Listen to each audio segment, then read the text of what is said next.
C'est une délégation avec à sa tête Madougou Zongo Kamal, président exécutif section Togo de l'organisation Maroc Africa Culture et Développement, OMA Togo, qui était ce jeudi 24 février au Palais Royal Lolan d'Aného.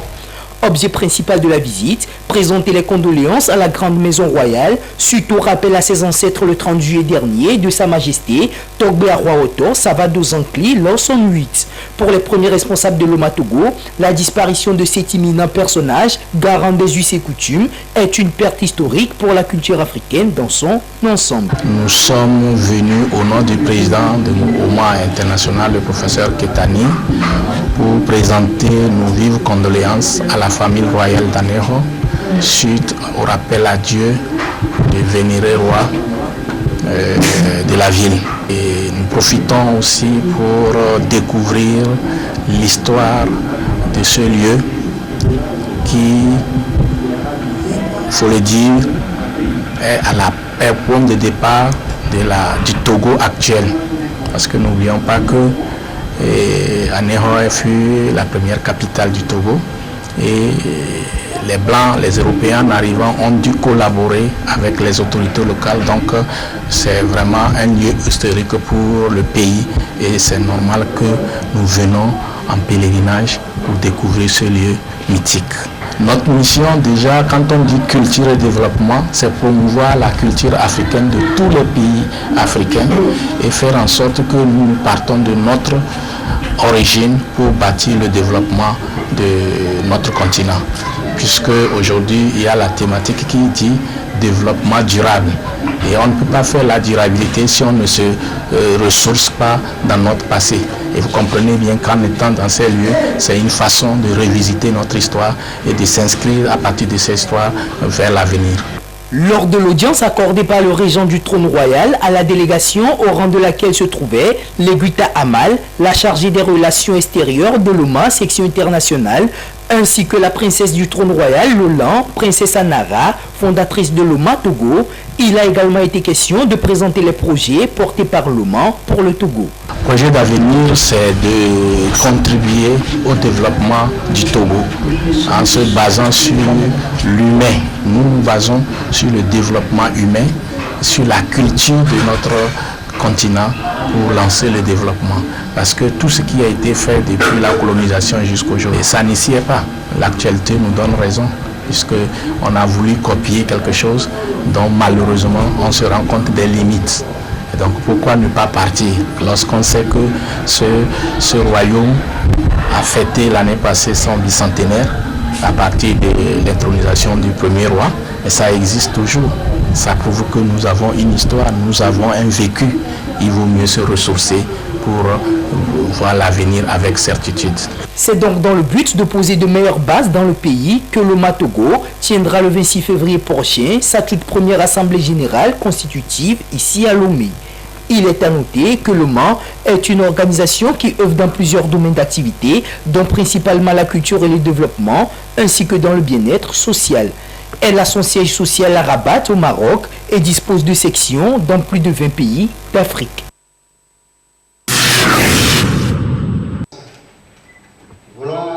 Ils sont professionnels de la fiscalité, investisseurs, chefs d'entreprise, institutions financières, organisations régionales et internationales à prendre part à cette 8e conférence internationale annuelle fiscale que le Togo s'honore d'accueillir. La rencontre, organisée par l'Union des ordres fiscaux de l'Afrique de l'Ouest UDOFAO, l'Association des professionnels de la fiscalité du Togo APF Togo et l'Office togolais des recettes OTR, se veut un creuset pour ces acteurs afin de discuter des sujets de mobilisation des ressources internes au profit du développement socio-économique. La conférence annuelle fiscale permet à l'Union des ordres fiscaux chaque année de faire rencontrer l'ensemble des professionnels de la fiscalité, qu'il s'agisse des professionnels aujourd'hui du secteur privé et du secteur public, c'est-à-dire les fonctionnaires, les partenaires au développement.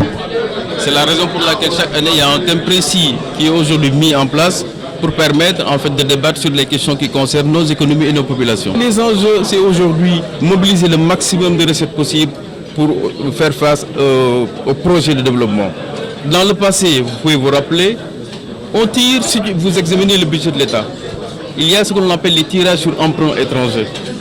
En un certain moment, les pays africains ont abusé en fait de ces tirages sur les emprunts. Mais aujourd'hui, nous devons mobiliser nos recettes intérieures pour pouvoir faire face à ces projets de développement. Sinon, nous serons croulés sous le poids de la dette et les intérêts de la dette. Les avancées dans la mobilisation des recettes fiscales intérieures en Afrique au XXIe siècle, c'est le thème retenu pour cette 8e édition de la CIAF. Pendant 2 jours, plusieurs sous-thèmes vont meubler les discussions. 4 thèmes en fait qui seront abordés, qui concernent en fait la mobilisation des recettes. Vous savez, la mobilisation en fait des recettes, c'est la rencontre de l'administration et des contribuables. La rencontre de l'administration et des contribuables peut se faire de plusieurs manières. Peut se faire de manière spontanée, le contribuable qui va déclarer en fait de son chef, ou de manière plus ou moins forcée, parce que l'administration vient vers le contribuable pour pouvoir en fait aujourd'hui demander en fait des déclarations et des règlements. Mais derrière, l'administration aujourd'hui a également l'obligation même de procéder à une reddition des comptes.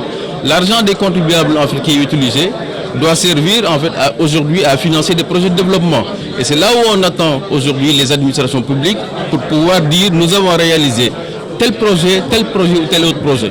C'est ce qui instaure ensuite la relation de confiance entre l'administration fiscale et les contribuables. C'est l'ensemble de ces thèmes qui seront abordés.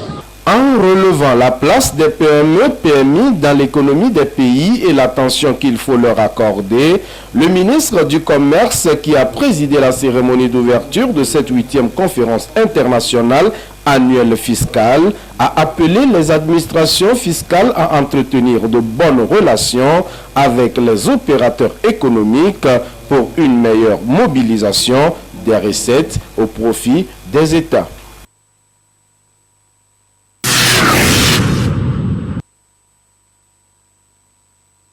Réouverture totale des lieux de culte reconnus par l'État. L'annonce a été faite par le gouvernement à travers un communiqué en date du 22 février 2022. Face à la baisse considérable des cas de contamination du Covid-19, les autorités du pays ont décidé d'alléger les mesures restrictives prises dans le cadre de la lutte contre la pandémie. Certains responsables et leaders religieux saluent le gouvernement pour cette décision. L'islam recommande que les 5 prières quotidiennes soient faites en groupe, et notamment dans un lieu sacré, comme la mosquée. Donc c'est une joie pour tous les musulmans. Et moi je profite de cette occasion pour rendre hommage au chef de l'État, pour remercier tout le gouvernement, pour féliciter tout le gouvernement de l'effort qu'ils ont fait pour minimiser la contamination. Je tiens vivement à remercier le gouvernement pour cette décision prise à l'égard des lieux de culte reconnus et surtout l'ouverture totale des lieux de culte au Togo. Le Togo est un pays où il y a la liberté religieuse. L'ouverture de tout lieu de culte au Togo serait souhaitée. La réouverture totale des lieux de culte reconnus par l'État ne signifie pas la fin de la pandémie au Togo.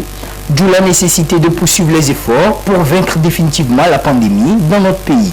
Ces responsables religieux invitent les fidèles à adopter des comportements visant à lutter contre la Covid-19, notamment le respect des mesures barrières et la vaccination. Chaque fois, lorsqu'un imam entre, après Saint-Soran ou après la prière, il recommande à ses fidèles le respect scrupuleux des mesures barrières et même, souvent, le respect des mesures restrictives, les rassemblements de mariage, les rassemblements de funérailles, etc. Il faut sensibiliser les gens pour aller vers la vaccination. Il va falloir qu'on continue par respecter les mesures barrières pour encourager le gouvernement, pour qu'il puisse surtout relâcher et qu'on puisse reprendre la vie.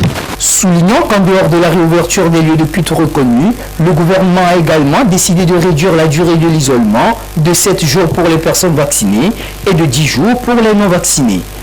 Outre cela, l'on note également la reprise de toutes les activités sportives, culturelles et de l'autorisation d'accès à la plage. Il faut préciser que l'admission à ces différents lieux est soumise à la présentation de la preuve de vaccination.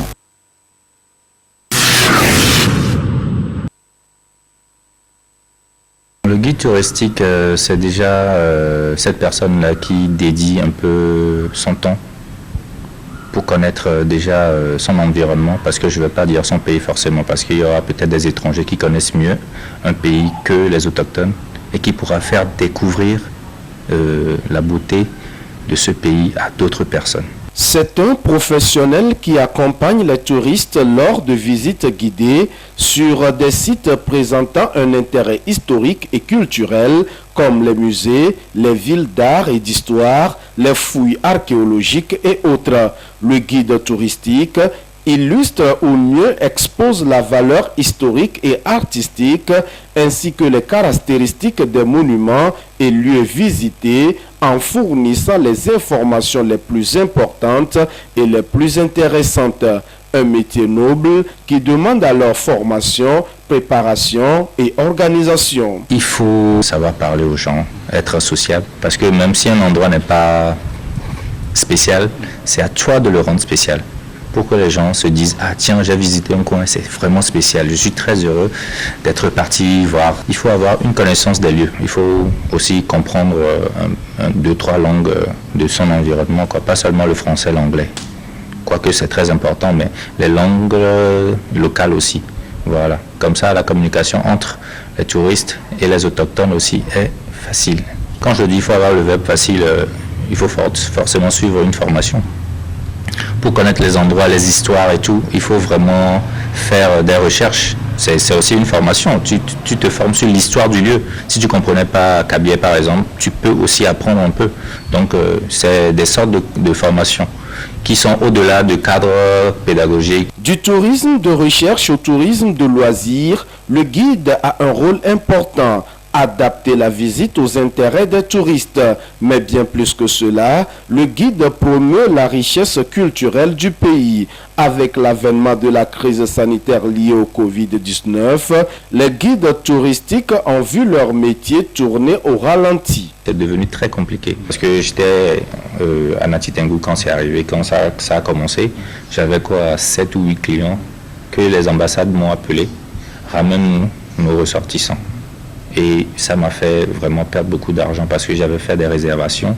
On était là juste 2 jours, on devrait être là pour 1 mois à peu près. J'ai fait des réservations et les hôtels n'ont pas voulu me retourner l'argent parce que bon, eux aussi veulent pas faire faillite et tout. Donc du coup, ça m'a vraiment saqué. Tous les autres guides te diront la même chose. Il faut noter que la filière touristique au Togo, qui a été sévèrement impactée par la pandémie de Covid-19, a connu une baisse de plus de 64% de recettes. Plusieurs démarches sont entreprises par les autorités en charge du secteur en vue de sa relance.